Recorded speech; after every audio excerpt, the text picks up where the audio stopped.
অমরকে হত্যা করবার জন্য সারা রাত মিলে বিশাল লম্বা একটা ছুরি বানিয়েছে অমরকে হত্যা করবে বলে। এই পৃথিবীর ৮০ ভাগেরও মানুষ জাহান্নামে যাবে একটা মাত্র কারণ, যে কোরআন থেকে আমি বলবো। কোরআনে আল্লাহ নিজেই বলেছেন জাহান্নামী মানুষ সবচেয়ে বেশি কেন হবে। ইয়াতাসাআলুনা আনিল মুজরিমিন মা সালাকাকুম ফি সাকার। On the day of judgment, the people of hellfire, they will be asked about what is the sin that brought you in the hellfire. সবাই বলে, এই জাহান্নামীরা, তোমরা কি গুনাহের জন্য আজকে জাহান্নামে এসেছো বলো। সমস্ত জাহান্নামীরা এক বাক্যে জবাব দিবে, ক্বালু লাম নাকু মিনাল মুসাল্লিন। জাহান্নামীর একটা বাক্য বলবে, একটা উত্তর। কোরআন থেকে বলছি, সূরাতুল মুদাথথির 29 নম্বর পারা। তারা বলবে, ভাইয়েরা আমার, আমরা আগে দান করেছি, টুপি ছিল, দাড়ি ছিল, মুসলমান ঘরের সন্তান পরিচয় দিয়েছি, বাট আমরা নামাজ কালাম ঠিক মতো পড়ি নাই। একটা অন্যায় আমাদের সবাইকে জাহান্নামে নিয়ে আসছে। বলেন নাউজুবিল্লাহ। একটা অন্যায় আমাকে জাহান্নামে নিয়ে আসছে। এর চাইতে বড় অন্যায় আমাদের জীবনে দ্বিতীয়টা আর কিচ্ছু ছিল না। অবাক লাগে আজকালকার নেতারা খালি স্টেজে উঠলে এমন বক্তব্য দেয়, মনে হয় যে মাশাআল্লাহ ইয়ার ইয়ে তো अभी के भी जन्नत से भाग कर आया है। আছে না নাই? আছে না নাই? এই টাঙ্গাইলে একটা ঘটনা বলবো আপনাদেরকে। একজন হুজুর টাঙ্গাইলে না অন্য জায়গায়, মনে হয় টাঙ্গাইল বা বগুড়া হবে আর কি, বলছিল ওয়াজ করতে আসছে। তো দেখবেন যে ওয়াজ যখন মাঝখানে থাকে 1 ঘন্টা, দেখবেন ওয়াজ খুব জমে থাকে, যুবকরা মনোযোগ দিয়ে শোনে। একজন নেতা তিনি তখনই প্রোগ্রামে আসেন যখন প্রোগ্রামটা জমে ক্ষীর হয়ে যায়, মানুষজন খুবই আগ্রহ, তখন আসে চামটা নিয়ে, একেবারে অবস্থা খুবই খারাপ। তবে সব নেতা কিন্তু খারাপ হয় না। অনেক নেতা দিনদার হয়, চরিত্রবান হয়। ঠিক কিনা বলেন যুবক ভাই? আমার মনে হয় টাঙ্গাইলের নেতারাও চরিত্রবান হবে। আল্লাহ সবাইকে চরিত্রবান হওয়ারই তৌফিক দান করুন। আমিন। তো বোঝাবার স্বার্থে বলছি, হুজুর বসে আছে, ওয়াজ করতে আসছে ভিন্ন জেলার থেকে। তো নেতা চলে আসছে।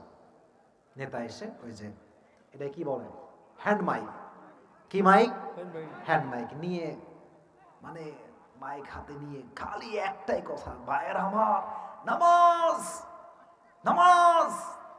কয়েকশো বার খালি নামাজই কইছে। হুজুর কয় কি রে, তো বড় নামাজই চলে আসছে এখানে।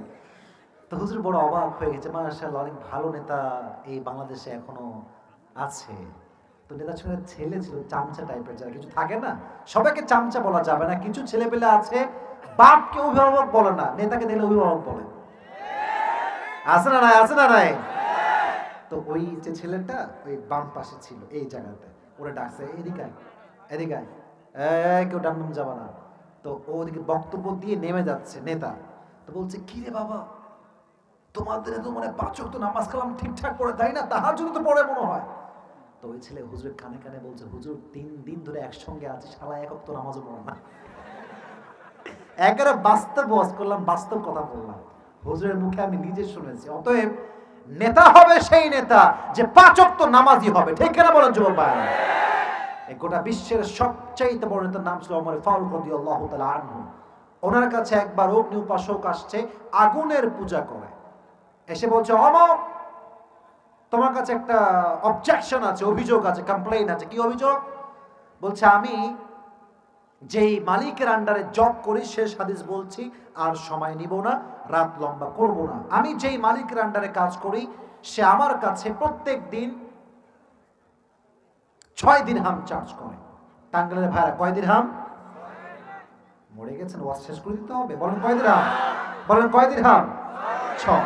তো তুমি একটু কমায় দাও, আমি এটা পারবো না, আমার দ্বারা পসিবল নয়। ওমর ফারুক বলছে, তোমার জব কি, চাকরি কি, তুমি করোটা কি, মি আমরা তাই কও। এবার সেই যুবক ডাক দিয়ে বলছে, ওমর, আমি খঞ্জর বানাই, বিশাল লম্বা লম্বা চাকু বানাই, আমার কাছে বিশাল বড় বড় খঞ্জর আছে, তুমি যদি চাও তোমাকে আমি দিতে পারবো। তো বলছে, তাই? খঞ্জর যে বানাচ্ছে তো বিশাল ধনী মানুষ ভাই, তোমার দিরহাম 6 দিরহাম নয়, 10 দিরহাম চার্জ হওয়া দরকার। এটা শুনে একেবারে ও ফুলে গেছে রেগে।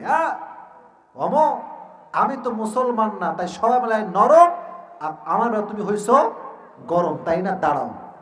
তোমার খেলা কেন দেখে আমি তোমার বুঝাই দিচ্ছি, দাও তুমি এখানে থামো। বের হয়ে গিয়েছে।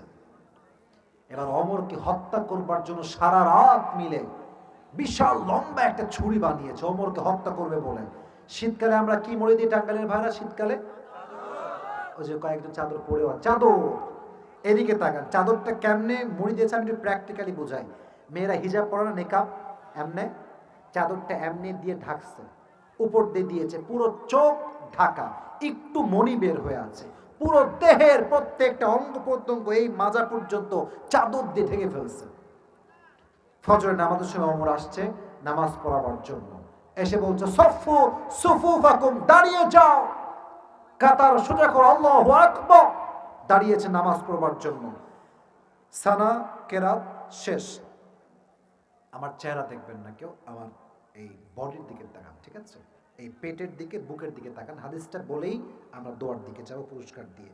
আল্লাহু আকবার দিয়ে যখন রুকুতে যাবেন, পেছনের দিকে সে আছে, তার নাম হচ্ছে আবু লু'লু আল মাজুসি। ওমর যখনই রুকুতে গিয়েছে সঙ্গে সঙ্গে আবু লু'লু আল মাজুসি চাদরটা এমনে উঠায় ফেলায় দিয়েছে, আর বিশাল লম্বা ছুরি দিয়ে ওমরের সোজা এই যে পেট, এই যে নাভির সাইডটা এমন জোরে চাকু দিয়ে একটা পোজ মারছে। একটা পোজ দিয়ে শেষ করে নাই, এমনে ঘুরাইছে 3 বার, পুরো 3 বার স্ট্যাবিং করছে। 3 বার যখন চাকুটা ঘুরাইছে পুরো পেট দিয়ে, ওমরের ভেতরে নাড়ি ভুঁড়ি সবগুলো বের হয়ে চলে আসছে। রক্ত গল গল গল গল করে রক্ত পড়ছে, এই নাড়ি ভুঁড়িগুলো এইভাবে বের হয়ে আসছে। ওমর ফারুক নামাজের মাঝে চিৎকার দিয়ে বলছেন, কাতালানি আল কালব, আমাকে একটা কুকুর হত্যা করেছে, আমাকে বাঁচাও বাঁচাও বাঁচাও। এইভাবে পড়ে গিয়েছে। and he was completely senseless, কোনো জ্ঞান নাই, একদম বেহুশ। সাহাবা ইকরাম তো দিশেহারা, কেমনে বাঁচাবো ওমর ফারুককে? সঙ্গে সঙ্গে একজন ইমাম দাঁড়িয়ে গেছে ওমরের জায়গায়।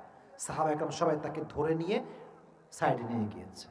এই যে হচ্ছে পানির বোতল, ওমর এভাবে শুয়ে আছে, চিকিৎসকরা আসছে, পানির বোতলটা নিয়ে এমনি পানি দিচ্ছে, পানি যাচ্ছে ঢুকছে, পেট পুরোটা কেটে ভড়িগুলো বের হয়ে আছে, পানি ঢুকে পেট দিয়ে বের হয়ে যায়। দুধ নিয়ে আসো ওমরের জন্য, ব্রিং দ্য মিল্ক, দুধ নিয়ে আসছে। দুধ যখন দিচ্ছে, ঢুকছে, পেট কাটা, পেট দিয়ে বের হয়ে যাচ্ছে। সব ডক্টররা বলছে উই আর সো সরি, শেষ, আমাদের আর কোনো উপায় নাই। ওমরের হায়াত একদম শেষের দিকে, বাদ বাকি আল্লাহর ইচ্ছা। ওমর ফারুক লম্বা সময় পরে, এই দেখেন আমার চোখের দিকে, লুক এট মাই আইস, চোখ দেখেন, চোখটা পরিপূর্ণ এরকম খোলে নাই, চোখটা একটু মিটিমিটি খুলছে। সেন্সলেস তো, জ্ঞান নাই, একটু চোখ খুলে হুশে আসছে। হুশে এসে কোনো বাক্য বলেন নাই। সন্তান না, মেয়ে না, রাষ্ট্র নয়, টাকা নয়, সম্পত্তি নয়, জমি নয়। প্রথমে তিনি বলছেন, সাহাবা ইকরাম শোনো, আসাল্লান নাস, আমি ওমর যখন সেন্সলেস হয়েছিল, আমি তো একটা নামাজের ইমাম ছিলাম, তার নাম ছিল ফজরের নামাজ। আমার হুশ হারাবার পরে সব মানুষগুলো কি জামাতের সঙ্গে ফজরের নামাজটা আদায় করেছিল? Have they performed the Salatul Fajr? পড়েছিল সবাই। চোখ সামান্য খোলা, আর এদিকে তাকান পেটের দিকে, আমার সবাই তাকান পেটের দিকে, সব নাড়ি ভুঁড়ি বের হয়ে রক্ত পড়ে আছে চতুর্দিকে। চোখ খুলেই প্রথম কথা, নামাজ সবাই পড়েছিল তো? সবাই নামাজ পড়েছে তো? কোন মানুষ জিজ্ঞেস করছেন যে দুনিয়াতেই জান্নাতের সার্টিফিকেট পেয়েছে? জিজ্ঞেস করেন হুজুরদেরকে আপনারা। আশারায়ে মুবাশশারা যারা ছিল, জান্নাতের সার্টিফিকেট দুনিয়াতেই পেয়েছে, তার ভিতরে অন্যতম হচ্ছে ওমর ফারুক রাদিয়াল্লাহু তাআলা আনহু। সুবহানাল্লাহ পড়ে সবাই। সার্টিফিকেট পাওয়ার পরেও মৃত্যুর শেষ মুহূর্তে নামাজকে ভুলে যায় নাই, নামাজকে ভুলে যায় নাই। আর আজকালকার ছেলে পেলে আজান হচ্ছে, মোড়ে বসে বসে, স্টেশনে বসে বসে আজান হচ্ছে, পাবজি খেলছে, ফ্রি ফায়ার খেলছে, মাঠে ক্রিকেট খেলতেছে। আস্তে ঠিক বলেন কোন কথাটা আমার আছে না নাই, কথা বলা আছে না নাই, আছে না নাই? আজান হচ্ছে, মেয়েরা বাসার ভেতরে স্টার জলসা দেখছিল, দেখতেই আছে, মুভি দেখছে, দেখতেই আছে, রান্না করতে আছে, মনে হয় নামাজ বলতে পৃথিবীতে কিছুই নাই। এই জাতি ধ্বংস হবে না তো কোন জাতি ধ্বংস হবে বলেন যুবক ভাইরা, কথা ঠিক আছে কিনা? আপনার সবাই মিজানুর রহমান আজহারীর নাম শুনছেন না? ওনার একজন নানা ছিলেন, তার নাম ছিল গোলাম সরোয়ার সাইদি হুজুর, নাম শুনছেন? আমাদের এই যে 2 বছর আগে একটা প্যান্ডেমিক সিচুয়েশন গেল, করোনা ভাইরাস, সবাই আমরা ঘরবন্দি ছিলাম। ওনার একটা খুতবা বাংলাদেশে সবচেয়ে ভাইরাল হয়েছিল নামাজ নিয়ে। উনি একটা বাক্য বলেছেন, আমার মাথায় এটা মানে always it reminds me, always always মাথায় আমাকে স্মরণ করায়। বাক্যটা হচ্ছে এরকম, নামাজ নাই যার ঈমান নাই তার। নামাজ নাই যার, মুসলমান ঘরের সন্তান হিসেবে পরিচয় দেওয়ার অধিকার নাই তার। ঠিক কিনা বলেন যুবক ভাই? নামাজ হচ্ছে মুসলমানের সবচেয়ে বড় পরিচয়। So on the day of judgment, when the people of hellfire, they will be asked about their sins, they will say, just namaz, just namaz, namaz. আমরা নামাজি ছিলাম না বিধায় আজকে আমরা জাহান্নামের আগুনে পুড়ছি। প্রজ্বলিত আগুন আমাদের দেহকে জ্বালিয়ে পুড়ে ছারখার করে দিচ্ছে। এজন্য টাঙ্গাইলের ভুয়াপুরের মাটিতে আমরা একদম দিল থেকে তওবা করে নিয়ত করি, আমি যা বলি you have to repeat after me. আমি যা বলবো আপনারাও বলবেন। আর একটা কাশি দিয়ে গলা ঠিক করেন, বলেন সবাই হুজুর। কাশি দিয়ে আওয়াজ জোরে বলেন সবাই হুজুর।